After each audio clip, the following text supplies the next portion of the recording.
Hi, I'm Sarah Cowgill, and welcome back to Election Coverage Live, brought to you by Liberty Nation News. I'm here with Tim Donner, Andrew Moran, and Graham Noble. Senate has gained control, and there's still loads to discuss. So I'm going to throw it over to panel and see if they can duke out some of the best coverage you're going to ever get. Let's go, Tim. Let's start with you. Well, there's so many headlines from this night, election night, but it's actually quite similar to 2016 when the race was pretty much decided at about 2 a.m. when Pennsylvania was called. But I think perhaps the most abiding headline from this election is that the progressive era in the United States is over. It crashed and it burned last night. There was widespread disapproval of the 4 years of the Biden administration as represented by Kamala Harris. Donald Trump appears to be on a path to win every single swing state, all of them. And now the Democrats will face a future with Donald Trump essentially unchained because he's not facing re-election. And of course, he's got big changes in the offing. Now, I've been watching a lot of the left-wing coverage of this on MSNBC and other places this morning, and they're still really not able to accept the verdict. They say that her talk about how we discarded the better angels of our nature, we bowed to the fear that Trump put into people. We're still a misogynist nation. We're still a sexist nation. We're still a racist nation, which defies the fact that Barack Obama, a black man, was elected not once, but twice. But now they have to fall back on the misogyny thing. In the end, in the long sweep of analysis of this historic election, I think the person who's going to get blamed for this is Joe Biden. Because as I've said for some time, the right thing for him to do would have been to bow out of another term or another race after the 2022 midterms. He had beaten Trump in 2020. Democrats had overperformed in 2022, and it would have been the natural spot for him to step aside, allow an open primary where more moderate voices than Kamala Harris, the most liberal senator in the entire United States during her time in the Senate. They would have allowed an open primary, and probably a more centrist Democrat would have emerged from it. Certainly Kamala Harris would not have. And so I think as historians look back at this, Joe Biden's going to one who's going to take the blame ultimately because he refused to leave, even though everybody, including those around him, could see that he was not the same person that he was even 4 years ago when his frailty was an issue that was hidden because of the pandemic and Biden running a basement campaign. But Democrats have a choice here. They can either spend another 4 years trying to persecute Donald Trump, trying to arrest him, trying to impeach him, concoct phony scandals as they've done for almost 10 years since he entered the political stage, or they can do what they did after the Michael Dukakis disaster in 1988. They headed to the center, and Bill Clinton then won 2 terms. So it's up to the Democrats now. They can finger point. They can blame each other. They can blame Biden. They can blame Harris, who, by the way, I think she did the best that she possibly could, given her minimal appeal and her political skills, which are sorely lacking. So it's up to the Democrats now. We're going to see a drop back 10 and punt. Is that what you're saying the Democratic Party's going to try? I think they're going to have to, if they want to try to persecute Donald Trump for another 4 years. It's not going to go well for them, but they may have to because Trump's as much of the as much as Harris will be blamed for this, and they'll say that the country is just not the country we once grew up in. They've got almost nowhere to turn except towards the center. I just have one quick question before, Sarah, you pivot to Graham. Realistically, who could have emerged from the Democratic Party, let's say in 2022, and be a viable candidate to Trump? It would have been Josh Shapiro, Tim Walz. Who do you think, Tim, could have, aside from Kamala Harris? Well, Andy Beshear, the Democratic governor, popular Democratic governor of Kentucky, comes to mind because he has excelled with a high approval rating in a deep red state. Josh Shapiro is an obvious choice, and I think a lot of people will say the fact that Kamala Harris turned away from him and towards Tim Walz, who turned out to be essentially useless, may have even hurt the campaign. It has to be a Josh Shapiro or an Andy Beshear type of politician they had to. If they try for Gavin Newsom, I think his time has come and gone because the progressive era is not what it was under Barack Obama and Joe Biden. You know, you've touched on Tim Walz, and I as a Midwesterner, dyed in the wool, 100% rural hillbilly. He was an insult to try to get that, the camo hat and the hunting vest, and the guy couldn't load a shotgun, and nobody bought him as the good old boy that's going to round out that ticket. And I think that was a grave mistake on the Democratic Party, a grave mistake. So, before I finish pontificating here on Tim Walz, Graham, we were listening this morning, and people are still blaming the Americans, like they were still on vacation and not casting a vote the way they should.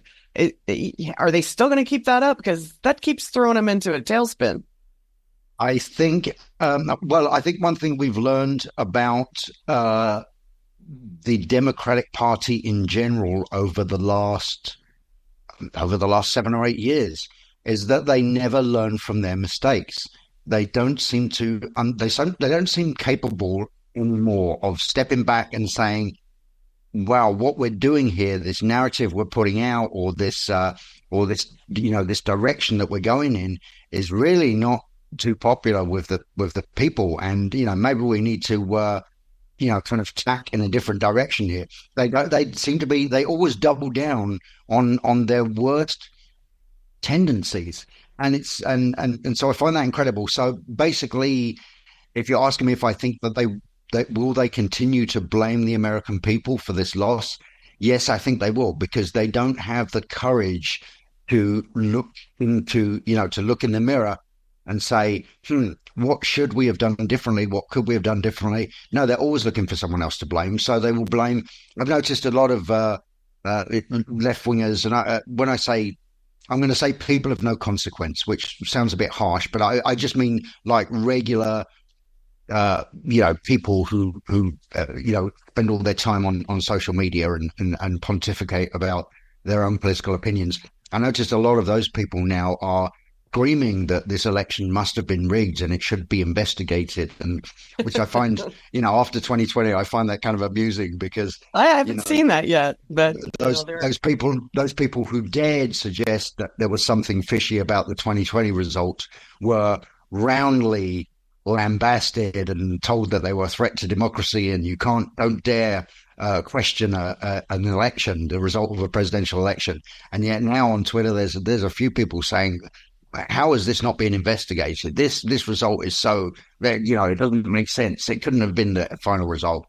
But I'll say one other thing just quickly about vice presidents. I believe Barack Obama, we're talking about like who's ultimately going to get the blame for this. Is it going to be, Tim says it's going to be Joe Biden ultimately. And it's hard to argue with that logic because, look, it really, but if you're going to blame Joe Biden, then I think you have to go back to Barack Obama and say, well, perhaps the root cause, and Democrats love talking about root causes, the root cause of this problem was when Barack Obama decided to initiate a now years-long, decades-long competition among Democratic presidential nominees of who can pick the worst running mate. And they seem to continuously outdo each other. It's like a hold my beer thing, you know. But Barack Obama started this when he picked Joe Biden. Yeah, we needed some humor this morning, Graham. I'm glad you're here to provide that. How about this humor though? But the people who are saying that did the American people take a vacation? If you look at the Google search interest yesterday, you actually saw an uptick in the number of searches related to who is running for president and did Joe Biden drop out of the race. So, you know, perhaps there were scores of Americans who completely tapped out of the election cycle, though you cannot blame them, of course. So are the markets celebrating? Oh my goodness gracious! Last night, if you folks paid attention to us last night, I sat up at 10:30 and I was just amazed by the markets. And lo and behold, you know, fall in the post-election fallout, you see the markets just rocketing still. The Dow Jones was up as much as 1,300 points. The Nasdaq's up 2 or 3%. The S&P's up about 2%.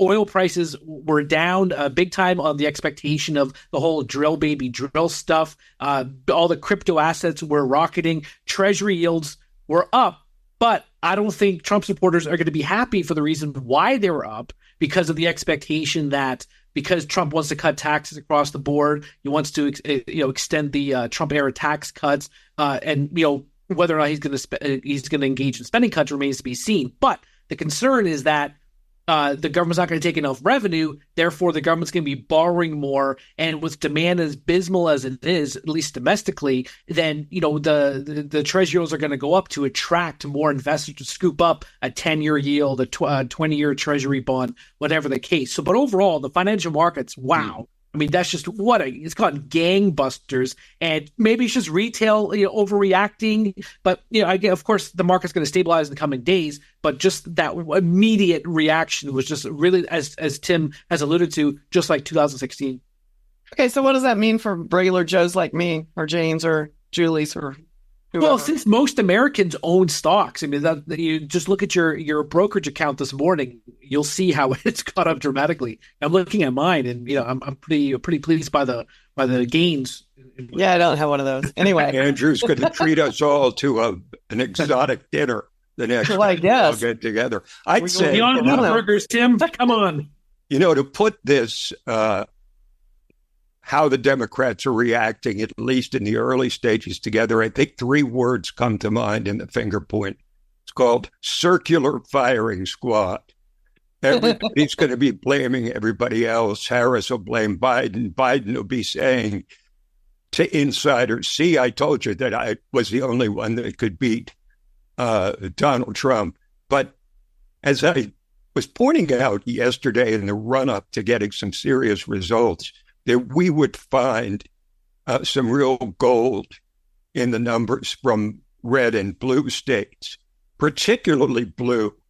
I don't think anybody heading into yesterday, even the most optimistic Republican strategists, could have imagined that the margin for Kamala Harris in Illinois would be 4%.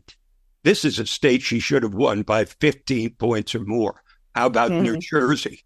5% in New Jersey. I saw a poll just before Election Day that said she was ahead by 20 points in New Jersey. And how about New York, where Trump was forced to spend an awful lot of time because he was locked in a courtroom for 6 weeks, but held a lot of events there, including in the Bronx and across the river in New Jersey.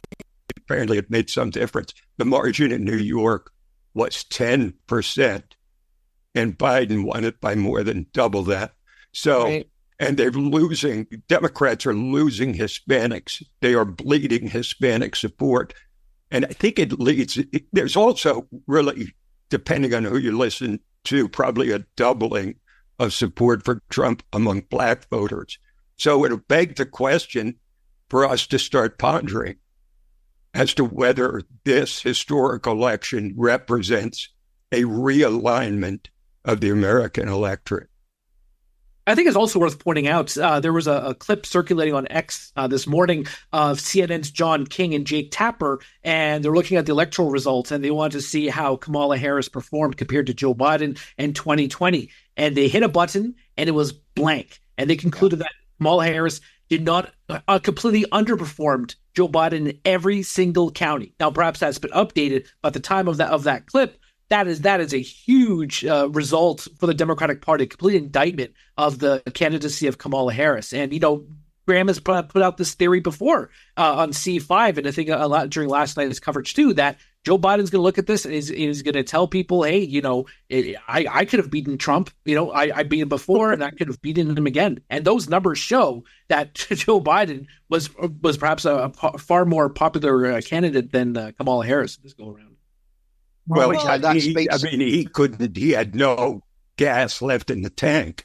I mean, he was running on empty. And that debate was not something he could ever recover from. So I think the margins probably would have been double for Trump if Biden was still in the race. But if Biden wants to believe that, let him believe it. Yeah, let him have his legacy as he goes into that good night, not so quietly, but still. What a mess. I think the Democratic Party really shot themselves in the foot when they didn't do a democratic process trying to save democracy by having a primary. She didn't get a vote. You put Kamala Harris in there. That's Biden's fault, because by the time he pulled out, they could have conceivably had a rushed primary. But at that point, it was pretty much impractical because none of these other candidates had been candidates. They weren't prepared to run. They'd have to put a campaign together from scratch. Whereas at that point, only 3 months from the election, Kamala Harris could just step in, take Biden's money, take most of his staff, and be part of the same ticket that was going to run anyway, except she would be at the top of it. So practically, I don't think they could have done that. And again, it all goes back to Joe Biden refusing to step down because of his apparently unquenchable thirst for power, so that he couldn't see when he looked in the mirror what all the rest of us could see, including those around him. I'm curious to get all your takes on this thing here, because at the end of the day, the Democratic Party, they're going to do an autopsy on his own people. His own people were being very dishonest with him. I mean, there's going to be a huge postmortem, but I think the American people are going to be to blame. That we're been fearmongered.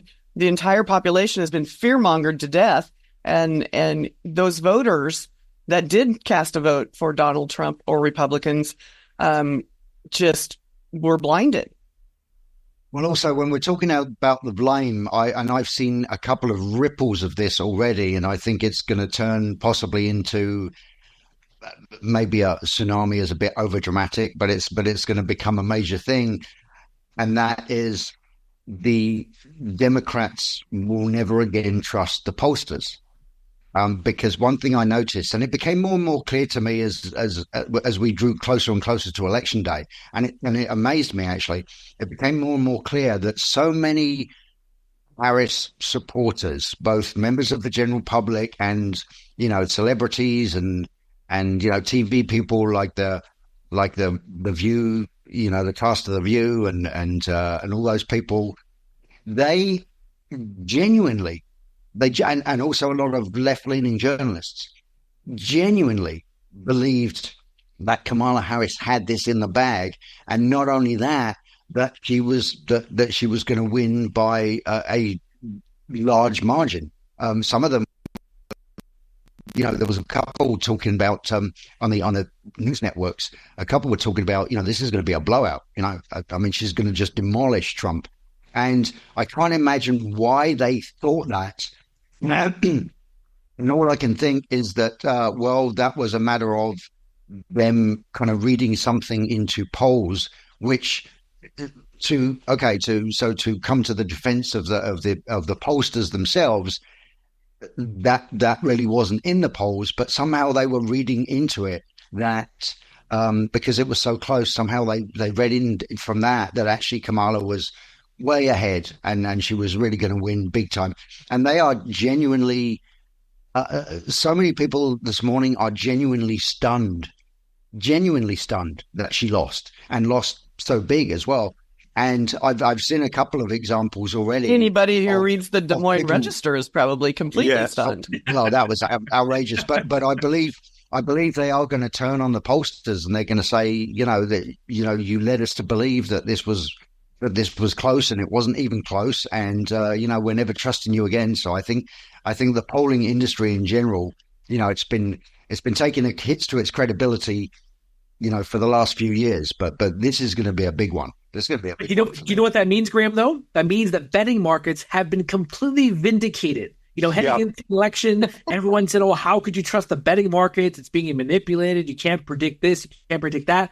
Boom. They called a landslide for Trump, and for the most part, it was. So moving forward, as I alluded to last night, these betting markets are going to have a huge influence over the coming elections, perhaps even more so than the opinion polls. To the matter of the pollsters, the reason that I felt that Trump was going to win handily heading up to the election was what I call the 3% factor. In 2016, they undercounted Trump voters by 3%. In 2020, they undercounted Trump voters by 3%. The only variable this time was whether they had somehow finally figured out to get a good reading on the percent of Trump voters there were in the country. But in fact, it now looks like Trump will win the popular vote by 3% or more after it was essentially tied going into it. So if you simply applied the 3% factor to the 2024 election, you'd realize that Trump was going to win and probably win the popular vote and win all of the swing states, which were all 3 points off or more. So simple math could have told you that, barring the kind of turnaround famously and infamously now predicted by the Des Moines Register and that woman, I think it's heading out of town quickly. Or as the old on vacation, or Southwest Airlines want to get away. I think that's where she is this morning, because she gave the Democrats all kinds of false hope. And just to put the numbers in perspective, that Des Moines Register poll on Sunday said Kamala Harris was ahead by 3, and it was trumpeted on the front page of the Des Moines newspaper that Harris goes to commanding lead. Harris leads Trump in Iowa. Well, in fact, Trump right now is up 14 points in Iowa. That's probably the worst single call I've seen in all my years. Not since 2016, when Hillary was up 73% on election night. But is this a case of Hanlon's razor? I mean, can this be attributed to malice, or can it be attributed just plain old incompetence? Well, they just can't. They've never been able to quantify the Trump electorate.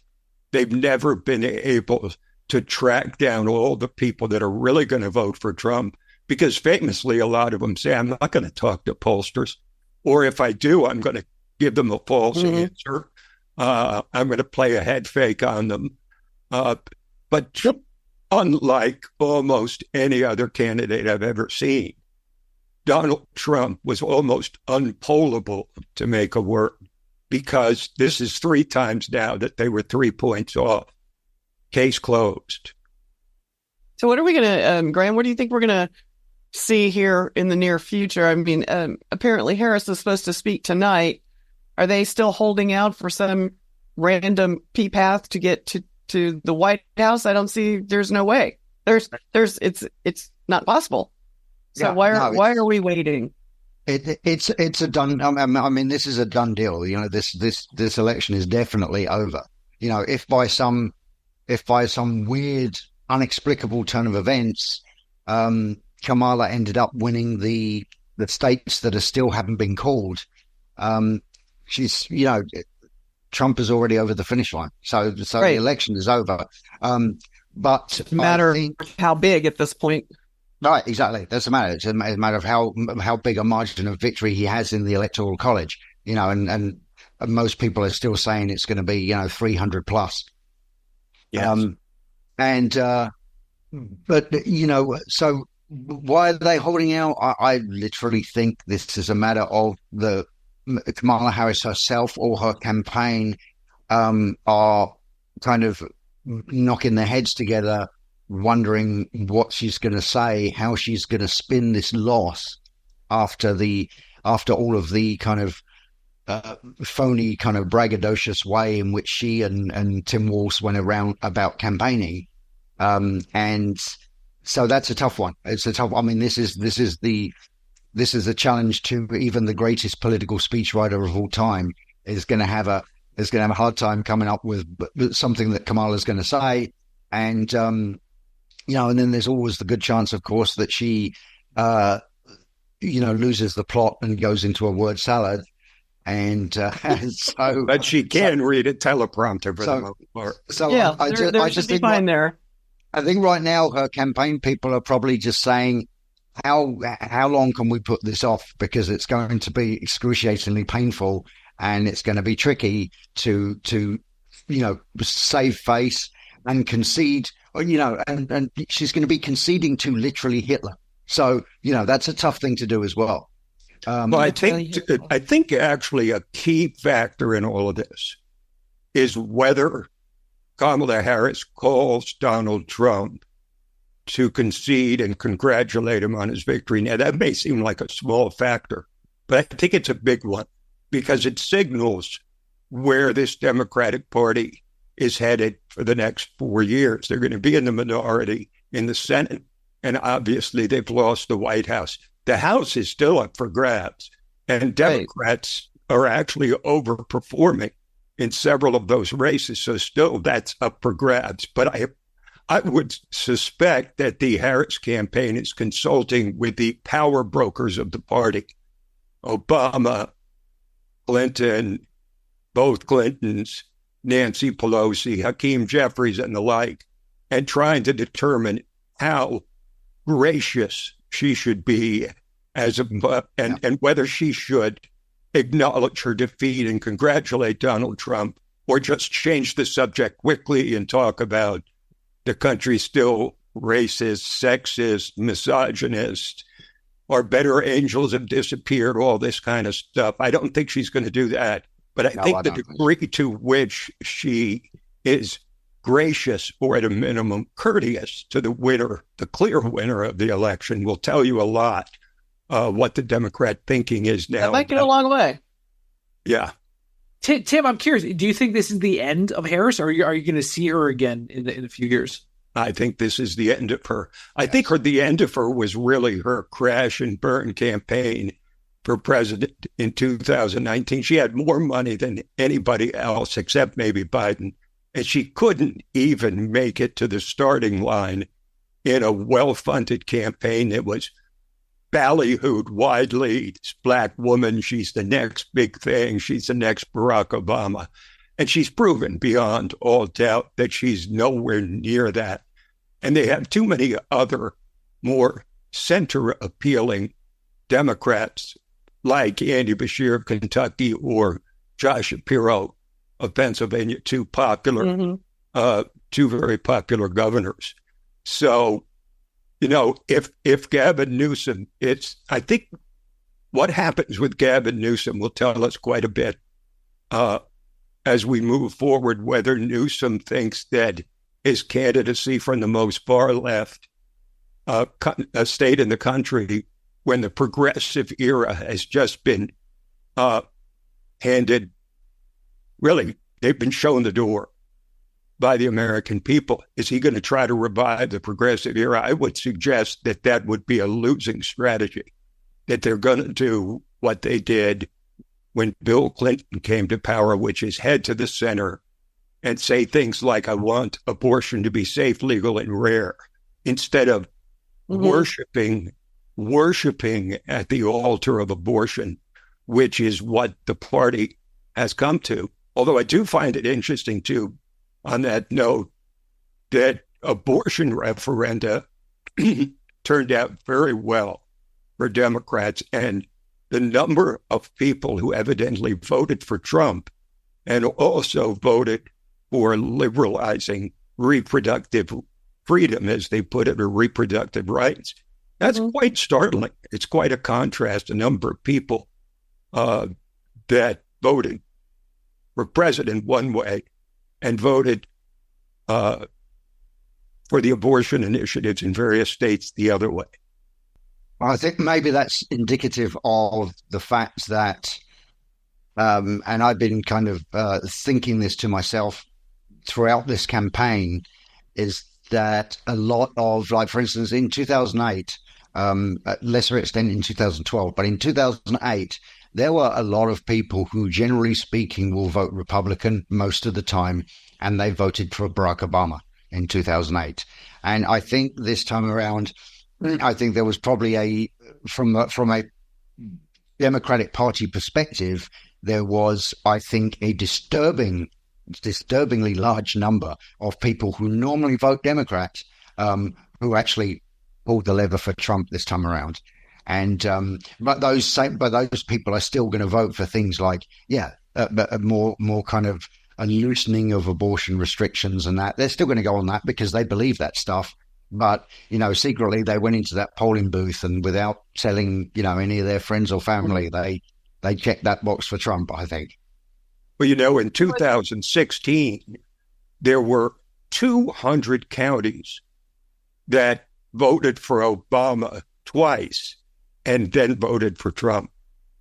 So go try to figure that one out. There's a strong populist leaning, I think, increasingly growing in this country that is apart from the identity politics, which have, like the progressive era itself, has crashed and burned in this election, because Democrats tend to put people into boxes and say things to themselves like, well, if it's Hispanics, we'll have to emphasize immigration.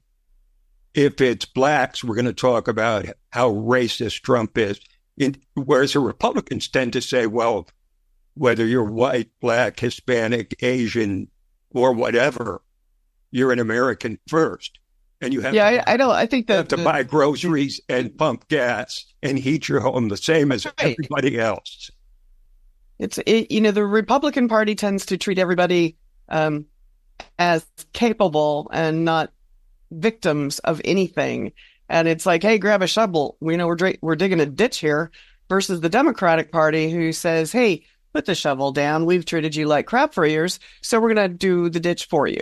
And people don't like that. I mean, Americans are here for a reason. They're here for the American dream. They're here to be able to, go from nothing to something. J.D. Vance is one of those people that had nothing but a terrible upbringing, just a struggle.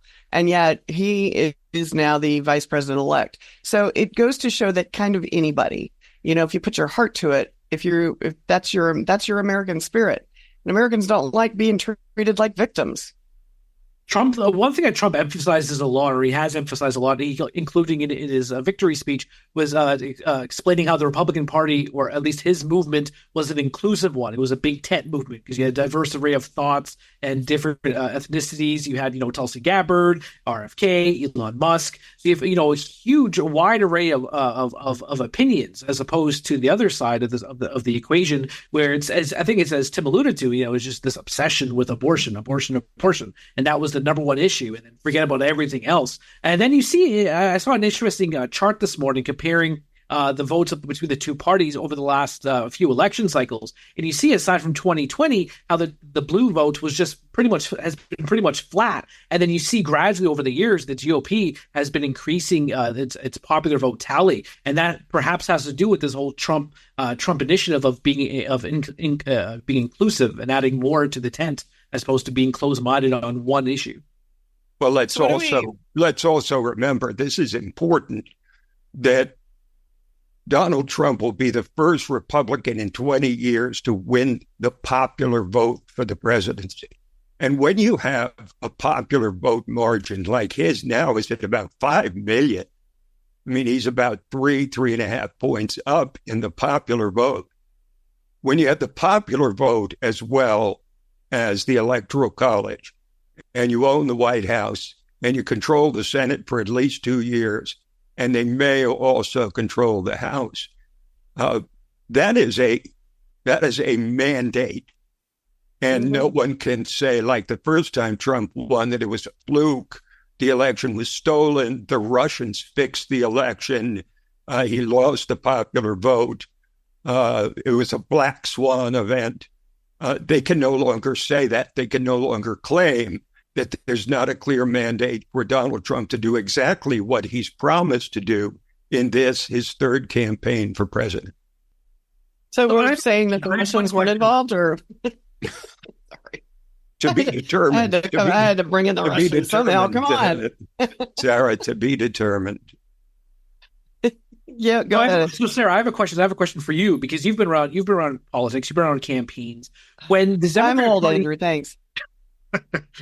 Well, you were on Goldwater. No, I'm serious. I'm joking. Oh, wait. I'm joking. You're lovely, Sarah. You're absolutely great. But my question is, when the Democrat Party performs the autopsy, what should they be looking at exactly? What kind of conclusions should they be making? I mean, you can't just blame Trump. You have to look, inside. It's more introspection of what he do. I mean, do you look at, okay, now the party should look at different states, should look at political realignment, or it could be what Tim said. Okay, now there's a demographic shift of Latinos and Hispanics. What exactly are you looking at? Well, I think they need to look at they for the longest time were the party of the people. They were the party of labor. They were the party of the blue collar, no collar worker. And Trump flipped that switch. And in order to compete with the Trump kind of campaign, you either have to embrace the fact that you're elitist and run on the fact that we're smart and rich, or you have to go back to the 60s in the Kennedy era and try to go back to offering opportunity to minorities, not promising them free stuff. You have to offer the opportunity to grow and expand, and that everybody is important and not college educated. That the plumber who's making way more money than most kids out of college, they're necessary, and every walk of life is necessary. And the one thing that the Democrats have not done is embrace that. They've embraced elitist institutions. They've embraced, college educations and random progressive ideologies. They've steered so far to the left that it's easy for a centrist, much like Trump is, and to embrace Gabbard and RFK Jr. And you've got a really nice qualification there versus the very far left progression that the left has been going. So I think that like Tim said earlier, we're going to see them try to go back to picking a candidate that is affable and likable and personable, like a Bill Clinton, and stay away from identity politics. That's the only way they're ever going to come back around. There's another more celebrities in 2028. Are they gone? Are they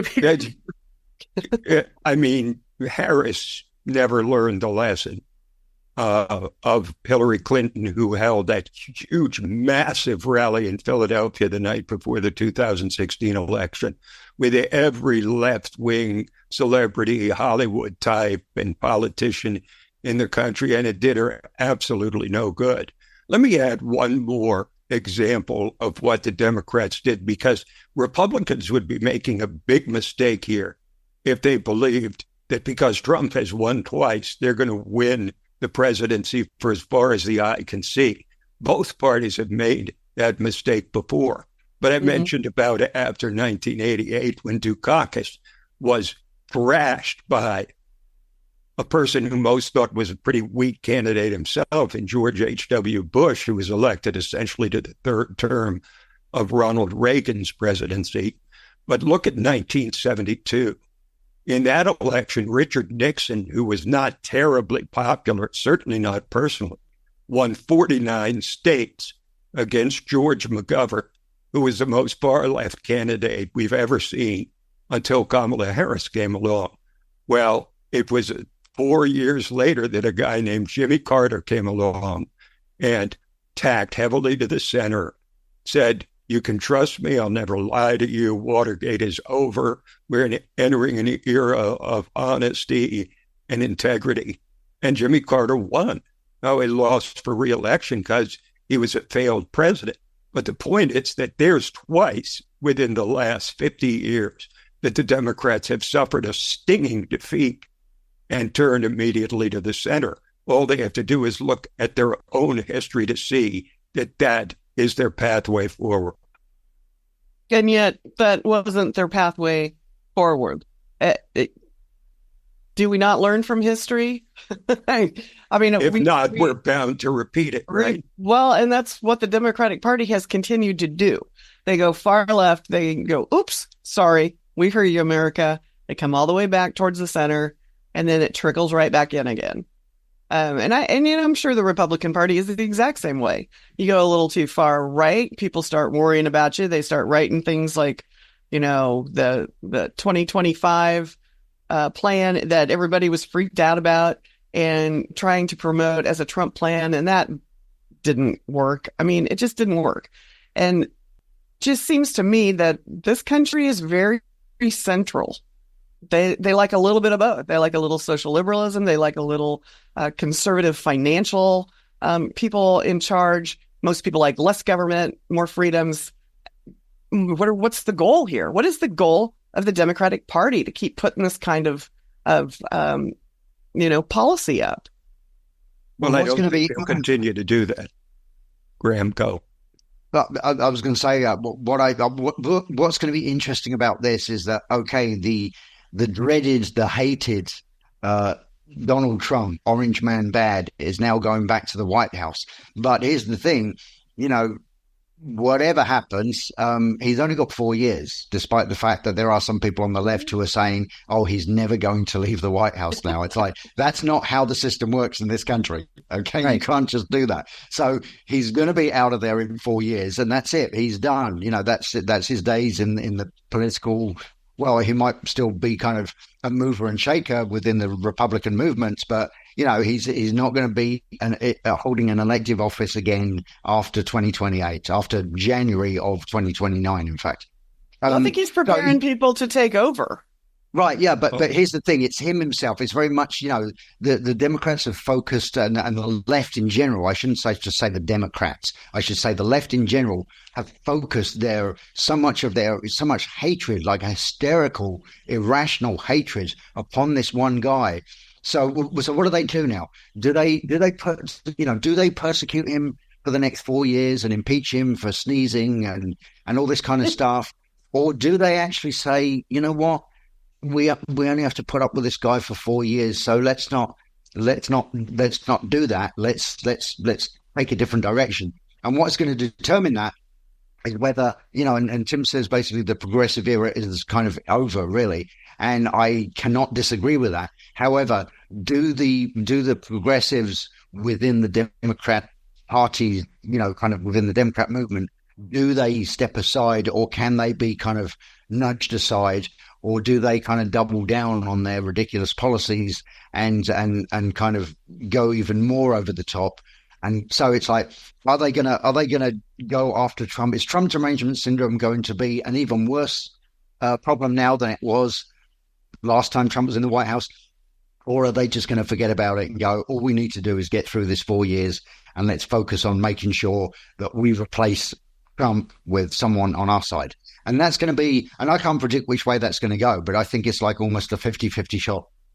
The problem is that the Democrats have come to a point of what I would call institutional progressivism, which means it's not just Joe Biden, who's always sort of wavered in the wind and landed wherever his party happened to be at a particular time, towards the center, towards the left. And, he overreacted to his mandate, to say the least. He won a very narrow victory and started to think he could govern like FDR and put together a whole new deal. But it goes beyond the presidency.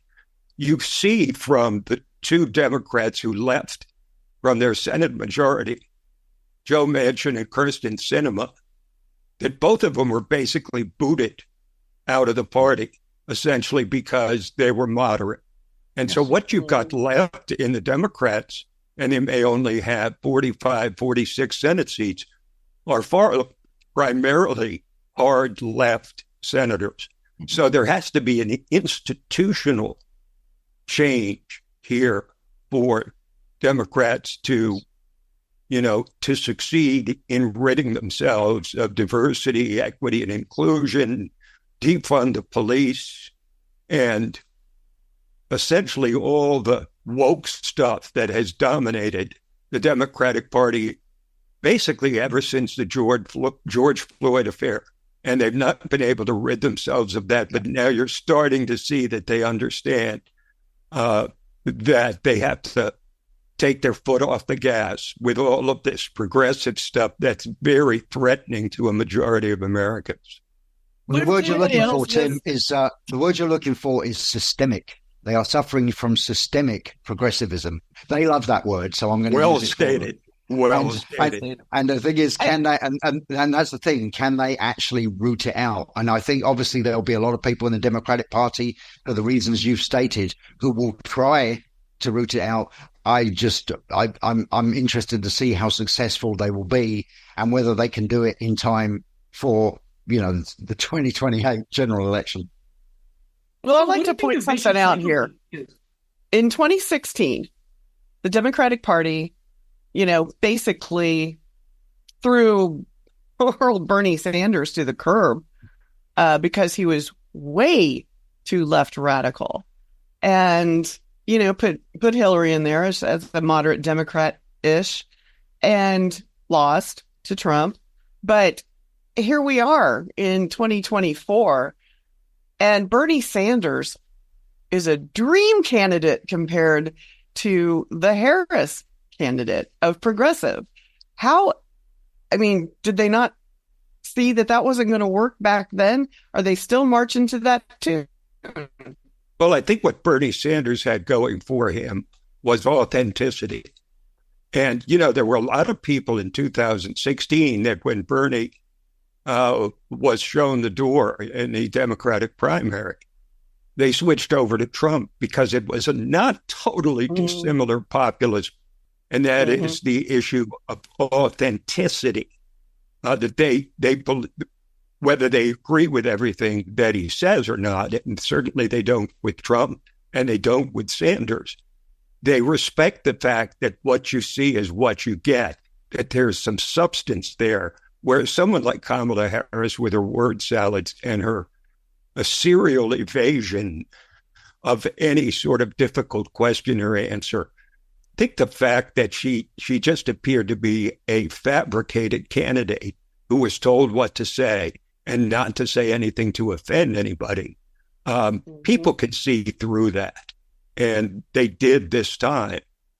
And they didn't with Joe Biden, I think, because he'd been around for a long time. They knew him. He was old Joe from Scranton, and they bought that persona, never expecting that after an inaugural address where he used the word unity or unified, I believe 15, 16 times, that he would immediately turn around and call half the country semi-fascists, extremists, fascists, whatever it is that you garbage, ultimately, which was the conclusion of the whole thing. It sort of summed up all the other insults into one single handy word, garbage. And he made a fundamental mistake. If Joe Biden had actually governed the way that he campaigned as someone who would lower the temperature, heal the divisions, try to be a middle-of-the-road president who could consolidate the two sides as best could happen, things might have turned out quite differently. But again, Joe Biden's political judgment has always been, well, let me put it this way. Barack Obama once said, never underestimate Joe Biden's ability to F things up. And he did exactly that. So is it a matter of campaigning in the center and then legislating as a progressive? Because when Kamala Harris ran, she pivoted away from her 2020 stances of banning fracking, for instance, or giving transgender surgeries to prisoners. Is that wasn't killed? Yeah, but my point is that she tried to pivot to the center during the campaign, but then with the perhaps a wink and a nudge that I'm gonna legislate or run the government as a progressive. I just don't think anyone was buying that Right. attempt, that rather half-hearted attempt to pivot to the center. And when she started saying, "Oh, I own a Glock," and blah blah blah, I just don't think anybody bought that. I don't think anybody bought that. Nobody bought that. None, whether they were a Republican or a Democrat, and whichever candidate they were going to vote for, even if they were a Kamala Harris supporter, I don't think they bought the idea that she was somehow becoming more moderate. I think the question with her, with so many voters, was quite simple. Who is this woman? Who is she? What does she believe?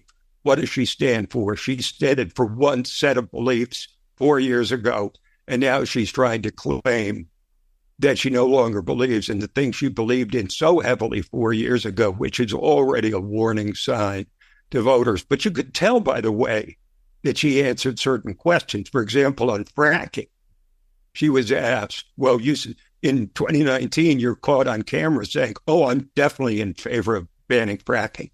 And then she said, "I didn't ban fracking and I won't ban fracking." She didn't say, "I see the reality of our energy industry and I see that fracking is more important than I realized, therefore I support it." No, she just said the minimum, which is, "I won't ban it." And for voters in Pennsylvania, particularly, that's not very convincing. I may hate it. I may have been against it my whole life, but I'll hold myself back and refuse to ban fracking, which I really would like to do, but I know that's not politically viable, so I won't. That's not a convincing answer. I have to say it because Bill Clinton was good at apologizing. Andrew. Sorry, Tim threw it in there. I just have to say it, and I'm sure all you lovely people will know what this is from. Who am I? Why am I here? Yes, Ross Perot's running mate. Admiral Stockdale. Yes, that little did he know that would be repeated endlessly for years after. But you're right. At least he had an answer to his own question. Yeah, true. Harris did not. Well, I think that was a major issue, is that I don't care if you like the guy or you like his policies or you don't like anything about him, but you always knew where you stood when it comes to issues that you cared about with Donald Trump. He'd answer the question. Kamala, I'm sorry, I messed that up. But she wouldn't answer a question. She'd pivot. The defining moment to me was when she kind of went, what does that mean exactly? When Brett Baer asked her that question, what do you mean by that? And she goes, well, you know what I mean. Trump's been running. What does that have to do with anything? Trump's been running. Strange. Yeah, that was since 2015. So what does that have to do with anything that you're going to do? And I couldn't understand that. A new way forward, and we're not going back, which is an unusual thing to say. We're not going back because her administration has been in place for 4 years. So what she tried to do, which was somewhat clever, is to say we're not going back to the last 10 years of Donald Trump and his trashing of the country and his misogyny and sexism and racism and fascism and all this stuff. I mean, it was a nice try. It didn't sell with the Americans. Guys, we lost Graham, but I think he's been having some storm problems, so we're going to continue on as we are, just conservative. I think it's worth pointing out, too, to add to both of your points, the fact that the other party has been in charge of the White House for the last 16 years. Trump was in power for just 4 years. This whole idea of we're not going back, it doesn't make any sense, And then, since I can talk a little bit because Graham's not here, you guys talk about the Democrat Party having to change, but would it be just a vicious cycle? Because now let's look forward to 2026. And, you see historical elections. History always shows that the ruling party cannot hold on to power in the first midterm after, obtaining. Or they have significant losses, even if they still control. So if Democrats win the House, we take the House in 2026, and then they'll say, okay, we have a shot again. Our platform is winning. We're going to stick to it heading into 2028. So then aren't you just perpetuating a vicious cycle in this case? Well, I think that, people expected that the 2022 midterms were going to be a red wave, but they were 2 years early. The red wave was the 2024 election, no question. In 2 years, though, I mean, the Republicans only can guarantee control of the Senate for 2 years because in 2026, the Senate outlook is far more favorable to the Democrats because the Republicans have far more seats to defend than they did this time. The Senate could flip, but that's why Republicans see that it's important to go beyond the 52 seats they now have. They've got a shot at possibly 53, 54, even 55 seats, and that makes them pretty much invulnerable to a takeover by the Democrats in 2 years. But if it's still at 52 and Trump is unleashing, his most controversial policies and reorganizing the civil service, which he is clearly planning to do, and doing a mass deportation, which he clearly plans to do. These are things that are going to be very controversial, even though a majority are in favor. And so they will have some leverage in 2026, because Trump's not going to sit there and be an inbox president. He's going to be an activist president, and he's convinced that this time he can actually drain the swamp that he started to drain in 2016. But what they're really scared about is that, Trump is entering Washington this time with a whole lot more baggage, or knowledge, I should say, of how to get things done. He knows who to trust, who not to trust. He has personal relationships with people. He has almost no personal relationships with anybody in the political sphere other than New York politicians when he was in the real estate industry. So he had to rely on the judgment of people who were skeptical of him to begin with. Not necessarily never Trump Republicans, but traditional conservative, neoconservative politicians in the Republican Party. He had to rely on them because who else was he going to turn to? Well, this time, you're going to get a lot less turnover in his cabinet, I think. I think that's pretty clear. I think he's probably already got ideas of who he's going to appoint. And he's going to get off to a running start, and he's not facing re-election. And he's got a huge deconstructionist agenda, for lack of a better term. And I think that's what has the Democrats particularly fearful.